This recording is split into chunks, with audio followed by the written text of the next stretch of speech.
E por falar em saudade, onde anda você? Onde andam seus olhos? Gente, comecei a aula dessa maneira, que é para vocês terem certeza que eu tô morrendo de saudade de vocês. É real, real oficial, eu estou com saudade. E quando eu ver vocês, acho que minha reação vai ser qual? Aleluia, arrepiei. Como fazia a nossa amiga Rafa, minha amiga de longa data, que foi pro Big Brother, inclusive estava com ela agora. Mentira, quem dera, não estava com ela, embora muito quisesse estar com ela, mas o isolamento social impede, além do fato de eu não conhecê-la pessoalmente, né? Mas, gente, tudo bem com vocês, meus amores? Vocês não estão me dando ideia para as aulas ao vivo, né? Não tem entrado, mas na semana que vem a gente vai ter aula ao vivo, hein? Quero ver todo mundo lá. Nesse módulo, nós vamos estar falando, gente, sobre a Segunda Guerra Mundial. Olha que beleza. Minha água acabou, inclusive. Quando eu falo de Segunda Guerra Mundial, eu tenho que ter em mente que vai ser uma guerra bastante definida. Em qual sentido? A gente vai ter de um lado aqueles que colaboram com o regime nazista e do outro lado aqueles que vão tentar combater o regime nazista. Então vai ser uma guerra que ela vai ser pautada muito também por essa ideologia, os nazistas e os antinazistas. Agora, como que essa guerra vai acontecer? A gente está saindo de um trauma, que foi a Primeira Guerra Mundial, 20 anos depois, ou seja, num curto espaço de tempo, a gente entra na Segunda Guerra Mundial. Só que a gente tem que entender que nesse meio tempo, entre a Primeira e a Segunda Guerra, nós vamos ter, lá na União Soviética, na Rússia, né, inicialmente, a adesão do socialismo enquanto sistema de governo, sistema político. Esse fato vai ser preponderante para a gente entender o crescimento do nazismo alemão. E por que isso? Vocês lembram que o Tratado de Versalhes fazia uma série de impedimentos à Alemanha? A Alemanha não podia formar exército de mais de 100 mil homens, a Alemanha não podia produzir armas, a Alemanha não podia invadir territórios, não podia ter colônias. E a pergunta que se faz é, caraca, Gerson, por que assim que o Hitler começou a descumprir o Tratado de Versalhes, assim que ele começou a aumentar o seu exército, a produzir armas, por que os países europeus não frearam? Por que Inglaterra e França não foram lá e tiraram Hitler do poder sob a alegação de que ele está rompendo um acordo internacional? E a resposta está justamente na ideia do socialismo soviético. Qual era o pensamento inglês e francês? Opa, deixa esse cara crescer, porque dentro do discurso dele tem combate ao comunismo. A gente vai deixar ele crescer a ponto de invadir a União Soviética e os dois se destruírem, os dois se enfraquecerem. Então esse era o objetivo que estava por trás desse crescimento alemão, sem que não fosse feito nada pelos países como França e Inglaterra.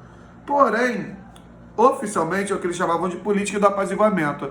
Vamos na diplomacia evitar uma nova guerra, então não vamos frear a Alemanha tão fortemente, porque isso pode fazer com que eles fiquem com mais espírito de vingança ainda, blá, blá, blá, blá. Mas, por trás era a possibilidade deles invadirem justamente a União Soviética, tá? Agora, então a gente tem de um lado esse expansionismo alemão, né? Em vários sentidos, produção de armas, no sentido também de aumento de exército, de ocupação de territórios, e de outro lado a gente tem essa ideia de, como é que a gente pode dizer? Política do apaziguamento. Quais são as etapas desse pré-guerra? A gente começa a ver o crescimento dos países aliados aos nazistas, como por exemplo, em 31 a gente vai ter a invasão japonesa à Manchúria. O Japão era o braço nazista, o braço do eixo lá no Oriente Médio. A gente vai ter em 34 a remilitarização da Alemanha. O Hitler rompe com o Tratado de Versalhes e remilitariza a sociedade alemã. Em 35 a gente vai ter a invasão italiana à Etiópia, que era um importante braço na África, né? Em 37, entre 36 e 37, a gente vai ter um pacto, a assinatura de um pacto entre Itália, Japão e Alemanha, chamado Pacto Anticomintern, que significa Pacto Anticomunista, tá? Isso vai dar mais uma incrementada, né? Porque, realmente, eles vão combater os comunistas, olha lá, pensaram em Inglaterra e França. Entre 36 e 39, a gente vai ter o que chamamos de ensaio da Segunda Guerra, que vai ser a Guerra Civil Espanhola. Vai ser eleito lá na Espanha o Partido Comunista. Só que membros do exército, liderado por um fascista chamado Francisco Franco, não permitem que esse Partido Comunista se mantenha no poder. Embora tenha sido eleito de forma democrática, é montada uma frente de direita fascista para impedir que esses comunistas governem. Do outro lado é montada a frente ampla de defesa da democracia, né, uma vez que o regime comunista tem sido eleito na democracia. Inclusive vai fazer parte dessa defesa comunista uma mulher muito famosa, a Dona Clotilde, a bruxa do 71, ela é espanhola e ela vai fugir da Espanha quando os comunistas perdem essa guerra para os fascistas na Espanha, né? Ela vem para o México, se torna Miss México e depois vai ser a famosa bruxa do 71, tá? Agora, vai ser muito importante a Guerra Civil Espanhola porque nela a Alemanha vai testar as suas possibilidades. Então vai ser nela que a Alemanha vai introduzir o que chamamos de Luftwaffe, que é a guerra relâmpago. A Alemanha vai destruir, isso vai ser retratado pelo Picasso, né, Pablo Picasso em Guernica, ela vai, no quadro dele, né, ela vai destruir uma cidade espanhola com a sua guerra relâmpago, com seus ataques aéreos.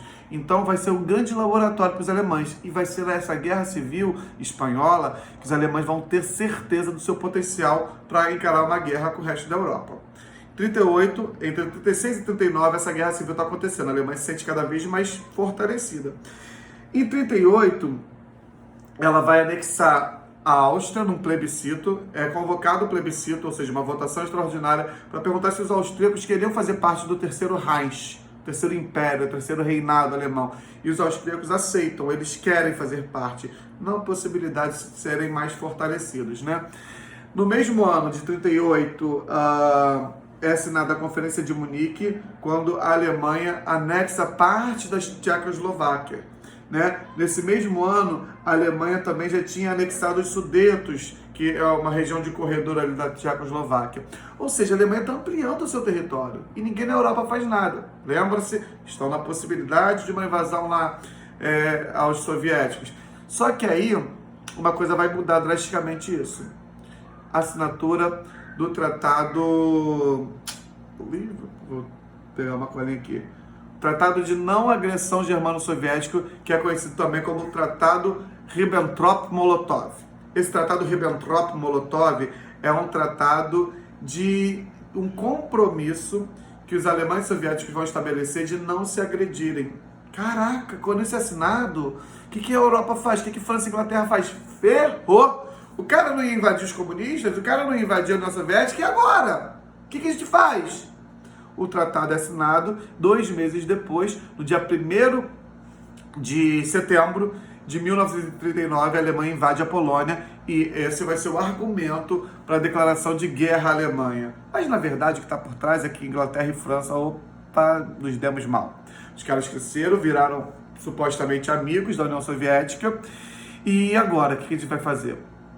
Vão lá e declaram guerra. Então o estopim para a guerra vai ser a invasão à Polônia. Mas o que está por trás disso é justamente essa aproximação de alemães e soviéticos, né? Isso vai preocupar firmemente franceses e ingleses. Porque dentro desse tratado de não agressão vai ter também um tratado de comércio, de ajuda mútua. Então isso era muito preocupante. Só que o Stalin era malandro. O Stalin era o líder soviético, né? O ditador da União Soviética. À medida que ele assina esse tratado, ele não confia no Hitler. Ele vai jogar toda a sua população para dentro do território. Ele vai tirar das áreas fronteiriças populações, indústrias, e leva tudo para o centro. Isso vai ser de suma importância quando o Hitler rompe esse tratado. Por quê? O Hitler vai invadir uma União Soviética despovoada, uma União Soviética sem recursos, está todo mundo concentrado no centro. E nesse período também, entre a não agressão e a invasão, o Stalin vai sentar o pau na produção de indústria bélica, né? Já prevendo um possível rompimento desse tratado por parte do Hitler, tá? E a Europa, começa o conflito na Europa, né? Após essa invasão à Polônia por parte dos alemães, a Europa está em guerra novamente. A Segunda Guerra Mundial oficialmente está acontecendo. E a Alemanha, ela vai ter uma ofensiva muito rápida. A Alemanha ocupa vários países em poucos meses. Vocês vão de lembrar que na Primeira Guerra Mundial foi muito estática, lembra? Agora não. Olha, nos primeiros 11 meses, a Alemanha ocupa, através de uma tática conhecida como Blitzkrieg, que é a Luftwaffe, ou seja, o ataque aéreo, e combinado a esse ataque aéreo, que vai destruir as bases militares de defesa, a gente tinha chegada via mar de submarinos e navios alemães, e via terrestre a chegada também de tanques blindados, enfim. Ou seja, os alemães eles atacavam em 3 frentes, desestabilizavam pelos ataques aéreos, depois via mar vinham os tanques e os navios, e aí a Alemanha conseguia conquistar os países. Em 11 meses, essa Blitzkrieg ela vai conseguir fazer com que a Alemanha conquiste a Polônia, Dinamarca, Noruega, Holanda, Bélgica, alguns países menores, também parte da França. Uma parte da França vai ser ocupada pelos alemães, o norte. E o sul da França vai ser criado lá o que a gente chama de República de Vichy, que é uma república colaboracionista com os alemães. Ou seja, uma república que trabalha em prol da ideia nazista da ideia alemã. Então o sul está dominado, o norte está ocupado e o sul está em colaboração com os alemães. Ou seja, a França está dominada. Caraca, e agora? Inglaterra está sozinha, ferrou. Mais ou menos. Por quê? A Alemanha, toda confiante, vai tentar a mesma tática da Blitzkrieg com a Inglaterra. Vamos lá, na Luftwaffe, a gente vai destruir tudo, tá tudo certo, né? Lembra que a Inglaterra é uma ilha, tá? Só que, quando vem os caças alemães para esse ataque aéreo, alguns vão ter realmente ser concretizados, mas a maioria desses caças vão ser freados pela RAF, que é a Royal Air Force, né? A Força Real Inglesa, a Força Aérea Real Inglesa. Eles vão desenvolver um sistema de radares e sensores. Então esse radar, essa tecnologia de radares vai detectar a chegada dos inimigos e antes que eles concretizem o ato de tacarem bombas na Inglaterra, algumas foram, como eu falei, mas em geral, antes de concretizarem isso, eles são impedidos por esse sistema de radares, né? Winston Churchill, que era o líder inglês na época, ele vai dizer o seguinte, abre aspas, nunca tantas pessoas deveram a tão poucas pessoas.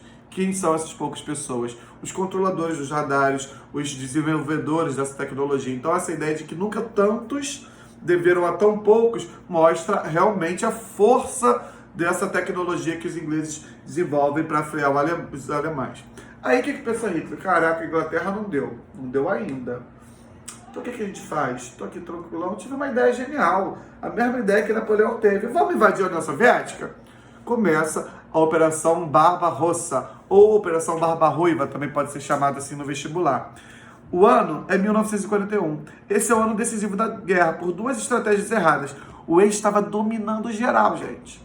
O filme O Menino do Pijama Listrado ilustra muito bem esse momento, quando o pai do Bruno está conversando com o avô do Bruno, vocês devem lembrar, quem não viu ainda assista, sobre o desfecho da guerra. Ele vai para um campo de concentração e o avô pergunta assim, meu filho, você vai ficar lá até quando? O pai do Bruno responde, até a guerra acabar, até nós vencermos a guerra. E o avô do Bruno responde novamente, então não vai demorar. Percebam, eles tinham a convicção, e o mundo tinha a convicção, de que a vitória alemã era uma questão de tempo. Estava dominando tudo, a Inglaterra estava praticamente sozinha, a União Soviética estava fora da guerra, Estados Unidos tinha comprometido-se a não se envolver na guerra. Só que aí 41 vai ser o ano de virada desse jogo. Porque ao mesmo tempo que a União Soviética é invadida pelos alemães, uma estratégia errada dos alemães, a gente vai ter também, nesse contexto, o ataque japonês a Pearl Harbor. O contexto desse ataque vai ser o seguinte, os Estados Unidos pressionam os japoneses a libertarem parte da China, que vinha sendo ocupada pelos japoneses, e os japoneses não aceitam essa saída dessa parte da China. Os americanos então começam a boicotar a vida de japoneses que viviam nos Estados Unidos, confiscando contas, prendendo muito deles, criando uma espécie de campos de concentração. Em resposta a isso, os japoneses resolvem mostrar que não tinham medo, os americanos vão lá e atacam as bases navais de Pearl Harbor, né? As bases militares americanas. Isso vai levar os Estados Unidos a entrarem na guerra. Na mesma medida, a União Soviética entra na guerra após a Operação Barbarossa. Percebam, os nazistas que venciam a guerra, o eixo que vencia a guerra, ao mesmo tempo possibilitou a entrada de 2 novos inimigos. A maior potência industrial bélica da Europa, que era a União Soviética, e a maior potência bélica do mundo, que era os Estados Unidos. É um tiro muito errado. Obviamente ia dar besteira, né? Não ia funcionar. E isso vai ficar claro com a Batalha de Stalingrado. A Batalha de Stalingrado vai ser a primeira grande derrota do Hitler. O Hitler convoca o seu 6º batalhão, que era uma espécie de tropa de elite alemã, nazista. Esse 6º batalhão é derrotado, é escorraçado pelos soviéticos. Calcula-se que morreram cerca de 2 milhões de pessoas nessa Batalha de Stalingrado, né? Desses 2 milhões, quase 1 milhão, quase a metade foi de nazistas, ou seja, é uma grande derrota nazista. Eles não conseguem ocupar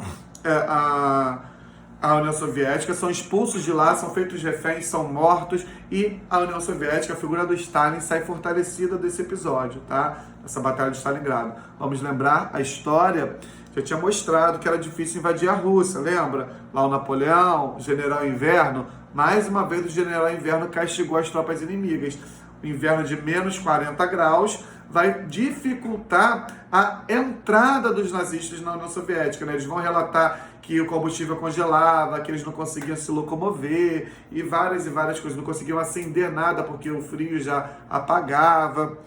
E, somado isso, a gente vai ter a tática da terra arrasada, que foi a mesma tática que Napoleão usou, que era destruir todo o caminho até a chegada à capital. Quando chegaram lá, já estavam enfraquecidos em termos emocionais, enfraquecidos em termos alimentares, fisiológicos, e também já tinham tido muitas perdas pelo caminho, né? Então, 41 é um ano decisivo porque Estados Unidos e União Soviética entram na guerra e esses dois países vão decidir a vitória por parte dos aliados, né? Os aliados, Inglaterra, União Soviética, Estados Unidos nesse momento. O Brasil também vai entrar, a gente vai ver em algum momento a participação brasileira, tá? Quando falarmos de história do Brasil. Ao mesmo tempo em que os ingleses, os soviéticos eram vitoriosos na Batalha de Stalingrado, os ingleses e norte-americanos conseguiam expulsar os italianos da Etiópia, conseguiam expulsar os italianos da África em geral. Olha a importância. Você está enfraquecendo o nazismo alemão, está enfraquecendo o fascismo italiano, e também a gente vai ter o que chamamos de Dia D. Em 44, no dia 6 de junho de 44, as tropas aliadas, lideradas por Inglaterra e Estados Unidos, vão desembarcar no norte da França. Aquele norte ocupado pelos nazistas, vão desembarcar no porto de Normandia. Essa libertação do norte da França é chamado de Dia D porque ali se percebeu que o jogo tinha virado. Então é o dia decisivo para o desfecho positivo de guerra para os aliados, tá? A gente vai ter, em 45, a rendição alemã, e isso vai ter um importante fator para a gente entender os próximos assuntos, né, quando falarmos de Guerra Fria. Quando os alemães são invadidos pelos soviéticos e a União Soviética planta, pendura uma série de bandeiras comunistas nessa Alemanha nazista invadida, quando eles anunciam para o mundo o suicídio do Hitler, anunciam a derrota dos alemães, quem está sendo fortalecido, gente? A União Soviética, que nesse momento é uma aliada norte-americana, mas era uma inimiga natural. Norte-americanos, símbolos do capitalismo, soviéticos, símbolos do comunismo. Isso se choca. Então, essa possibilidade do Exército Vermelho Soviético, da União Soviética, sair como a mais forte, como um cara cheio de moral, como o grande vitorioso da guerra, assustava os rumos do capitalismo. E a gente vai ver que, quando a Alemanha se rende, a União Soviética está por cima da maciota, o Japão ainda se mantém firme na guerra. O Japão não aceita rendição, está atacando navios americanos, atacando navios de outras nações, os kamikazes, né, homens que davam a vida pela causa, né, eram suicidas, né, operadores de aviões suicidas, cada vez maior o número deles. E aí os Estados Unidos vai cometer uma das maiores atrocidades da história da humanidade, que é o ataque atômico a Hiroshima e Nagasaki. Esse ataque atômico, segundo o argumento da época do governo norte-americano, foi para acabar de vez com a guerra. O Japão não aceitava a rendição, então os Estados Unidos pensavam mostrar que podia destruir o Japão. Só que ele ataca 2 cidades civis, não eram cidades militares. Isso vai chocar muito o mundo. Na verdade, os Estados Unidos queriam passar um recado. Aquele mesmo recado que os Vingadores, vocês lembram? Quando o Loki, no Vingadores 1, ele vai invadir lá, ele tá invadindo lá a Terra, ele fala assim, vocês não podem com a gente, nós temos um exército. Aí o Homem de Ferro, se eu não me engano, responde, e nós temos o Hulk. Ou seja, olha o equilíbrio de forças aí, o exército, o Hulk. foi isso mais ou menos. A União Soviética mostrava que tinha um exército muito foda, que era o Exército Vermelho, aquele exército que derrotou os nazistas. Aí veio os Estados Unidos e mostraram que tinha o Hulk, mostraram que tinha a bomba atômica. Então ali as forças estavam equilibradas. Não ia ter preponderância para nenhum dos lados. Então o ataque atômico, por trás dele, está essa demonstração de poder, essa demonstração de força por parte dos norte-americanos, tá? Então, à medida em que a Alemanha já estava rendida, a Itália foi ocupada na Batalha de Monte Castelo. Tem uma foto, procurem no Google, eu tenho um prazer sádico nessa foto, né? Confesso para vocês, que é o Mussolini e sua família, seus membros mais próximos, pendurados, né, pelo pescoço em praça pública. Quando o Mussolini é pego, ele é morto em praça pública, ele, sua esposa e alguns membros mais importantes do Partido Fascista são pendurados em praça pública na rendição italiana. Então a Itália está rendida, a Alemanha está rendida, e em agosto de 45, o Japão também assina um tratado de rendição.